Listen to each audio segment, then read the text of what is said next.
Hello, today we're going to talk about President Lyndon Baines Johnson, who was president from 1963 to 1969. And he took over for John F. Kennedy as president when he was his vice president.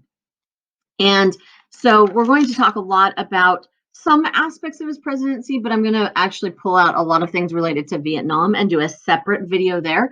So I'll make some references here, but we'll have a separate one that goes into a lot more detail about the ins and outs of both domestic and foreign policy related to that soon. But let's talk a little bit about Johnson. So keep in mind the time when he is president is a period of tremendous tumult. Vietnam, plus you have domestic unrest going on. And his reputation has gone through major swings. For many years after 1968, he is hated. There's no positive analysis of him at all.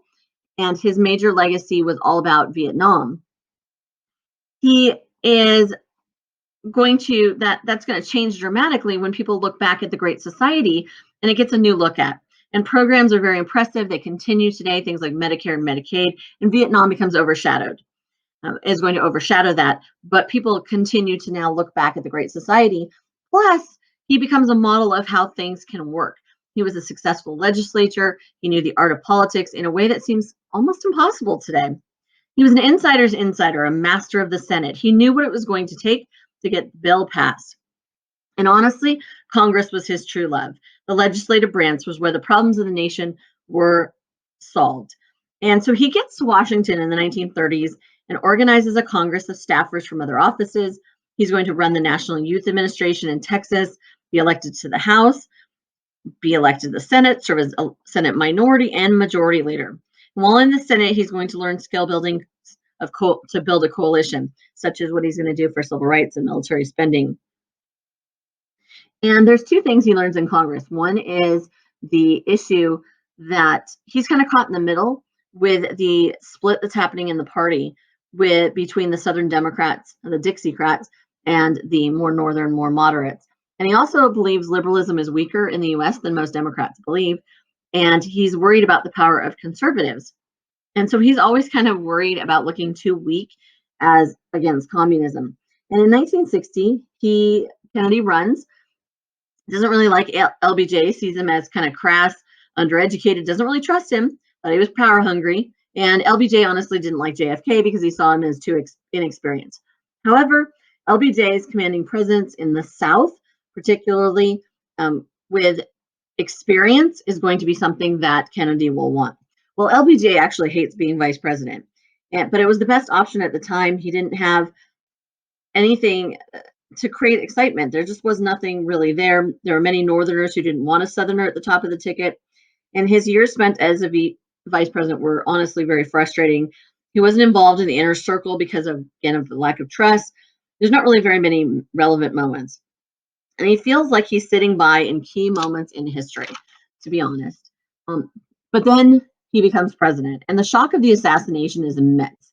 There's fears of, in Texas, there's a toxic atmosphere that's going on, and he quickly understands his responsibility. And his concerns are, number one, how to create a sense of calm and get the country through the tragedy that's going on. And number two, how to make himself the legitimate leader and tackle issues that have been building up that he wanted to move fast on. So I imagine that this is a problem that all individuals who become president after an assassination or death of their previous leader, or in the case of Ford as well, when he becomes president after Nixon resigns, is how do you shift to now I'm the legitimate leader, take me seriously, when they were only the vice president before. So the night after he becomes president, he maps out a schedule to pay attention to all things he wants to get done in the time that he has left.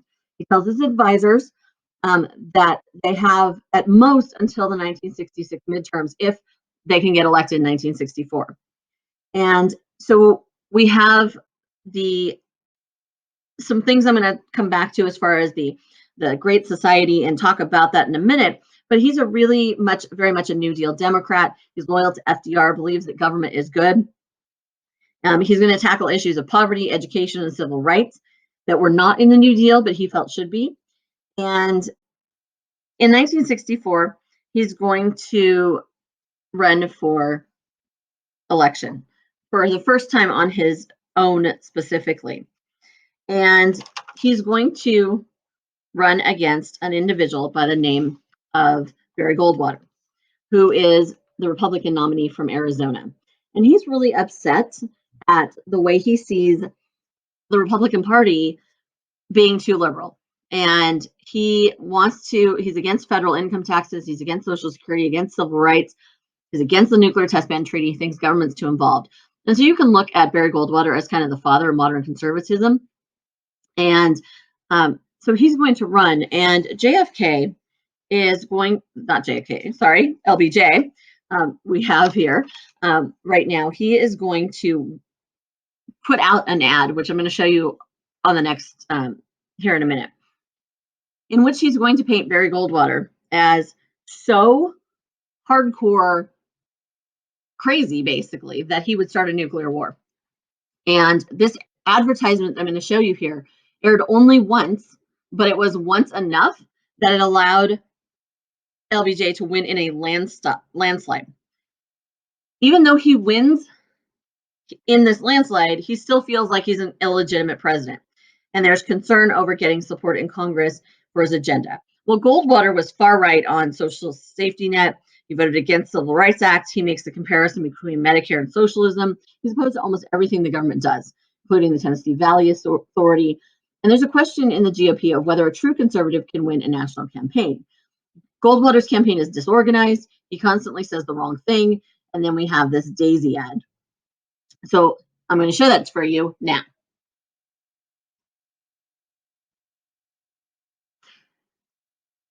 Okay, and again, that only airs once, but it was enough. LBJ is going to win 44 states plus DC, 60% of the popular vote.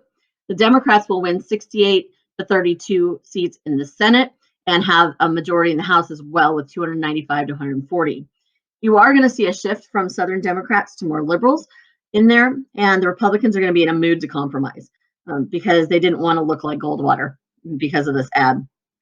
And so in 1965, his top advisors are saying, let's pull back, but LBJ is looking for a different direction. He doesn't want to lose credibility internationally, personally, etc. And so then he's going to accomplish several different things throughout the 60s and throughout his time in this. And we're going to go over that on another slide. But then it gets to 1968. And 1968 is a very bad year in America. And I will talk a little bit about that in a minute. But so he could have run for election again because he'd served less than 2 years of JFK's term, which meant he would technically have been eligible for 10 years.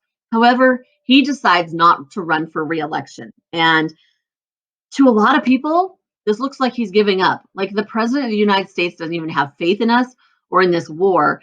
And it's a bad year for America, as I mentioned. So let's move on to the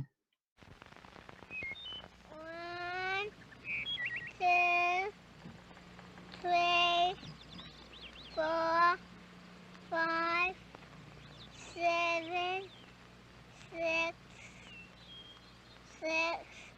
8, 9, 10, 9, 8, 7, 6, 5, 4, 3, 2, 1, 0. These are the stakes to make a world in which all of God's children can live, or to go into the dark. We must either love each other or we must die. Vote for President Johnson on November 3rd. The stakes are too high for you to stay home.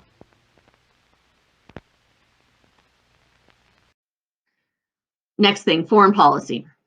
So we have the domino theory, and LBJ is going to say that, bring up this new term that says that if one nation falls to communism, they will all fall. And this is really the theory that's going to dictate so much of American foreign policy throughout the 60s, 50s, 60s, and even into the 70s, is our need to make sure that no more countries fall to communism. He's going to escalate the Vietnam War. That is really his legacy, even though other presidents will become involved in the Vietnam War, he is the one that ultimately sends troops. And so in 1963, there were just 16,000 military advisors. In 1965, there were 180,000 Americans, and by 1967, there are 500,000, 500,000 Americans in Vietnam. So he truly is in charge of the escalation. You have the Tonkin Gulf Resolution, which is going to get us involved in the war. I'll talk about that in another video. The My Lai Massacre, which is going to lead to the 500 plus villagers being shot by American soldiers, which I will also talk about later, as well as the Tet Offensive, which was a surprise attack on the Lunar New Year against Americans in Vietnam, which again, I will talk about in the Vietnam video. So in 1964, though, he does sign the Nuclear Non-Proliferation Treaty, where nations agree not to develop more nuclear weapons. Then in 1965, Sukarno versus Suharto. I know it's going to be hard to remember those two and which is which, but Sukarno was the leader of Indonesia. And he had become the first president after they had overthrown the Dutch. And he is going to become more left-leaning and eventually provide support and protection to the Communist Party of Indonesia.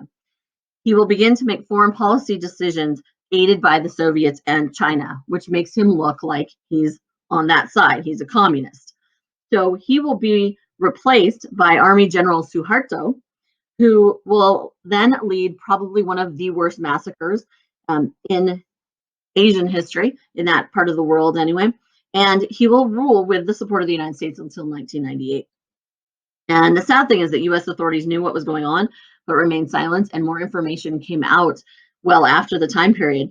But ultimately, Suharto, when he comes in, he's very anti-communist. He's going to lead a mass purge of anyone suspected of being a communist or left-leaning, and it will lead to somewhere between 600,000 and 1 million dead in this massacre of that time period. So not our best foreign policy decision.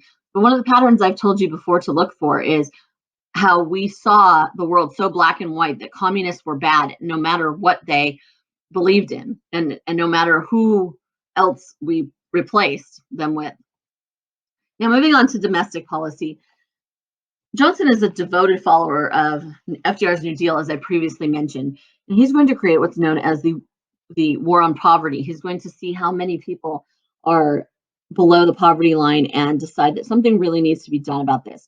And when he comes up with his program called the Great Society, which is very much New Deal style, it included economic and welfare measures. And it's inspired by a book that he read in which 20% of the United States lived in poverty and 40% of all African Americans lived in poverty. So this program is going to include a number of things which are still in play today, including Medicare and Medicaid. So Medicare is health insurance, a healthcare program for anyone who's retired. In fact, it's the only healthcare program that you can get if you are over the age of 65 and retired. Medicaid is the same type of program, but it is geared for those that are in poverty, that do not have enough money and maybe don't have private health insurance of their own. He also establishes the Elementary Secondary Education Act, which includes things like Head Start, which was for preschools for the disadvantaged children, to try to get them up to the same level as children who maybe did get the opportunity to go to preschool. In fact, he's going to also make sure that this act here is the funds primarily primary and secondary education. It's reauthorized every 5 years. He is going to pass some clean air and clean water laws, automobile regulation, consumer protection laws, things like chemicals and credit disclosures must be done. He's going to help with public broadcasting, creation of the National Endowment for the Arts and Humanities programs. And then he's also going to create the Immigration Act of 1965, which, if you recall, the program that had been in place since the 1920s had been a quota program where only a certain number of people from each country were allowed in. Well, he's going to discontinue the national origin system there. And what he's going to do is a new policy that is first come, first serve. And so like immigrants with families will be able to come first. Immigrants with certain skills, immigrants seeking asylum from other nations. And then he also creates the Department of Housing and Urban Development, which and spends $2.9 billion for urban renewal and creates approximately 240,000 housing units for lower income individuals. So his Great Society program is extremely successful, and it could have continued on had it not been for Vietnam, because Vietnam just overshadowed it completely and took up so much of the energy with it. Now, I mentioned previously that 1968 is a very bad year. So we have the Tet Offensive, which makes Americans basically realize that the war is not going as well as we'd been told it had, because ultimately it's a defeat for the Americans, and the public sees this, and they just realize that the government's been lying to them. Then we have the My Lai massacre I already mentioned. In addition, you have the assassination of Martin Luther King Jr., which sets off riots in many places around the United States. You have the assassination of Robert Kennedy, who was the brother of John F. Kennedy, who was running for president. And he was in California the day of the California primary. He went to the Ambassador Hotel and was going to be giving a speech. And he was then led through the kitchen where he was assassinated. And again, this just set off so much despair in the country of, now what do we do?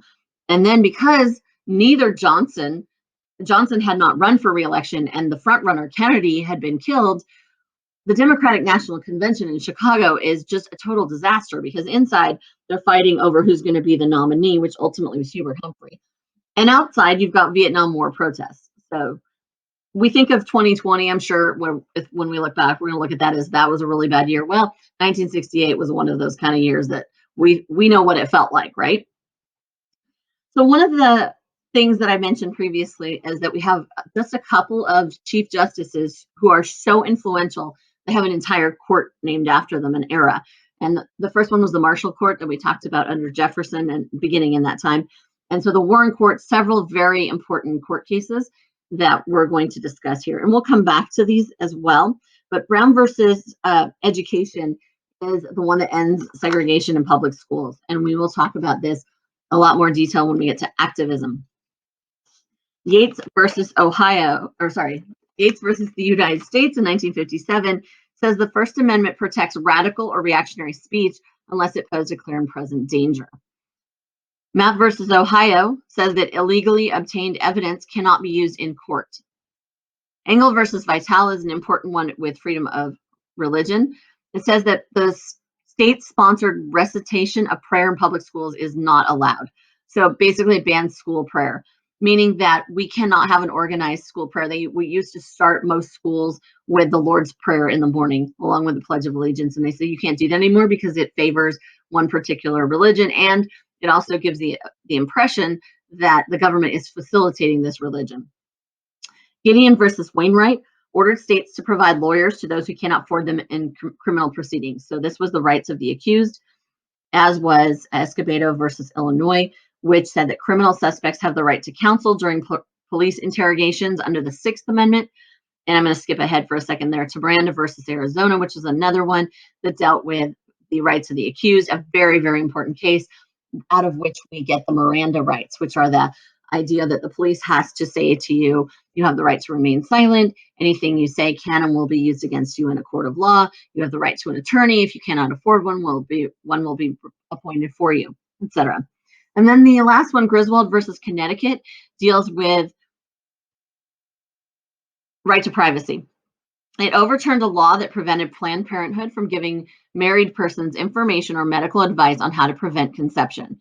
So it declared bans on contraception by states very unconstitutional. So there was a lot of restrictions, even among married couples, with what they were allowed and not allowed to do. So this goes to the issue of the right to privacy. And so these were the main court cases of this time period. And so ultimately, the legacy of LBJ was that he provided help for the poor, for the ill-educated, for minorities. He had a lot of success comparative to the New Deal. He reduced the poverty rate. Medicare, which reduced poverty for the elderly, is still something that's in existence today, and it's a vital program for the United States, particularly for seniors, because they have no other healthcare option at this moment.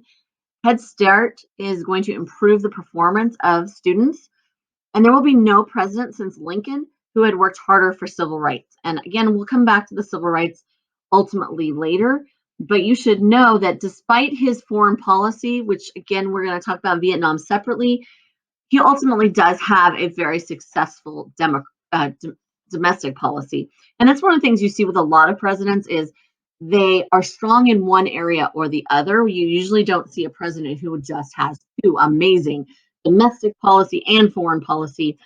And certainly when we look at Johnson, we would say that domestic policy was his strong suit. And that is all. Thank you.